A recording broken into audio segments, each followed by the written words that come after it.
All right, this week we're looking at authoritarianism, which again is, easily defined as basically a system of governance in which a small minority of people retain a majority or certainly all of the power as much as possible. Um, the one thing that you find is that certainly authoritarianism was viewed as the normal mode of governance in the ancient world. There were very few societies where democracy was actually practiced as a norm. Greece was, the only one that was written about in any detail.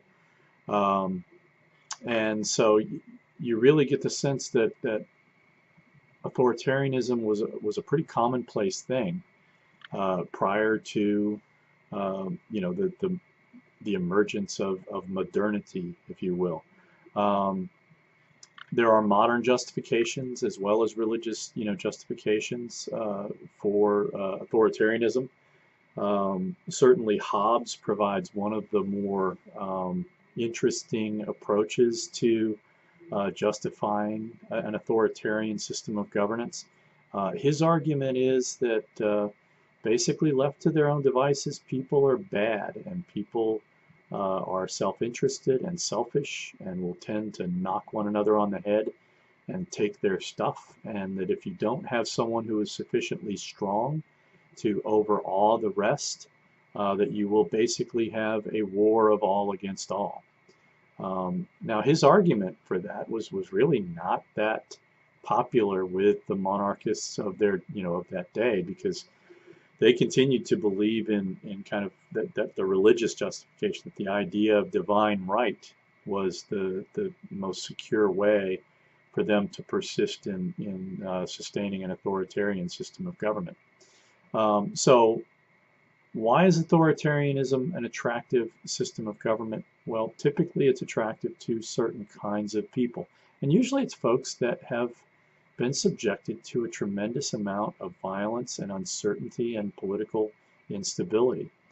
There is something to be said for people who make the trains run on time, that at some point order is sort of an essential feature of a stable life. And for most authoritarian governments, so long as they leave people in their day-to-day lives relatively, unopposed, as long as people are able to go about and their business and make a life and make families and do these kinds of things, a lot of times people will just let them do what they're, whatever it is that they're doing. Um, and so, a lot of times you see this innate tension between liberty on the one hand and security on the other hand. And authoritarian governments understand that in a lot of instances, if they're in a position to basically say, you guys stay out of politics and we'll let you do whatever you want, then that's the kind of authoritarianism that can be oftentimes pretty long-standing. What was going on in Egypt under Hosni Mubarak is a good example. It was, where the guy was clearly an authoritarian, but also just as clearly was for much of the time that he was in control of Egypt, he was relatively popular. Um,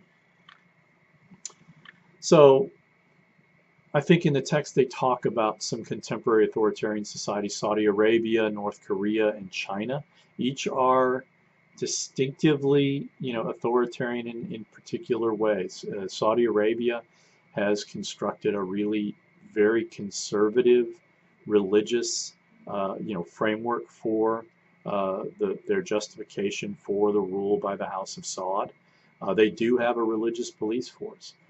North Korea, on the other hand, is really sort of a classic garden variety totalitarian society, where the Kim family has, yoked their power to the North Korean military, where you basically have to swear allegiance to the Kim family in order to get ahead in North Korea, and where, I mean, it really is a horrible place to live, where I mean, this is totalitarian in the sense that Hannah Arendt talked about, where literally what makes a totalitarian society successful is when they have people so paranoid and so frightened that you're fearful that you might be turned in by your own wife or your own children.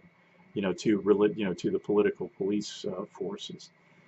China is likewise, formally a totalitarian government. I think they have evolved into a more authoritarian, more garden variety authoritarian system. Um, there is clearly a political elite, and that political elite are typically members of the Chinese Communist Party. Um, at the same time, I don't think they're as totalitarian in nature as, for example, Stalinist Russia was or North Korea today is. Um, they are clearly attempting to continue on with a politically oppressive regime that does not provide any outlet for dissent, but they are also trying to create a market economy. And then, the question is, can they sustain that kind of dual system for very long?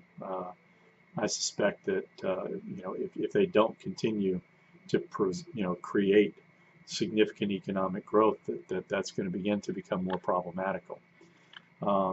So what are some general characteristics of authoritarian regimes? In a lot of instances, they're aware of how narrowly supported they are, and they tend to try and enhance their legitimacy by holding sham elections. I think in the text they talk about Saudi Arabia, which is not a country where they do elections, but it is a country that is an American ally in the region. And the real question is, should the United States be allying itself with a nation as clearly authoritarian as Saudi Arabia is? I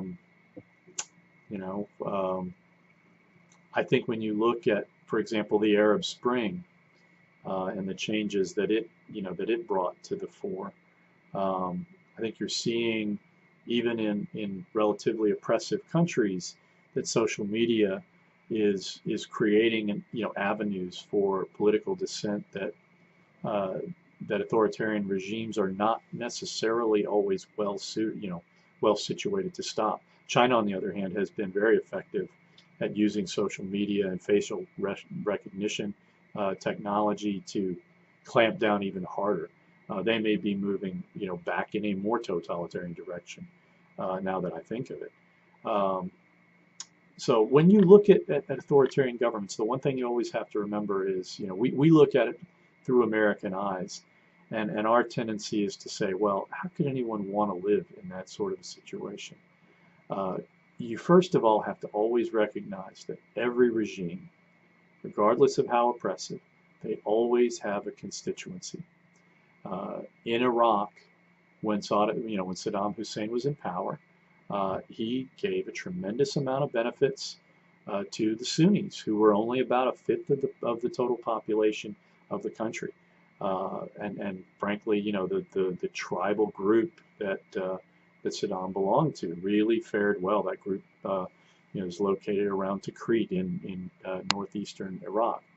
Likewise, in Libya, Muammar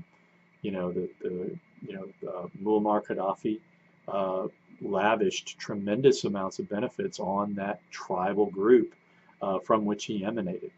And that's always, something to keep in mind, that you can't do it alone, that one person doesn't do it alone, that they generally bring other people into the enterprise. And those folks benefit from the regime, and they are tied to the regime. And then, if the regime falls, they fall with it. And so that causes these folks to have a sense of loyalty, that only bridge burning and contributing to murder can do. I mean, you realize, oh, if these guys go, I'm going down. And that creates a tremendous incentive for people to want to hold on.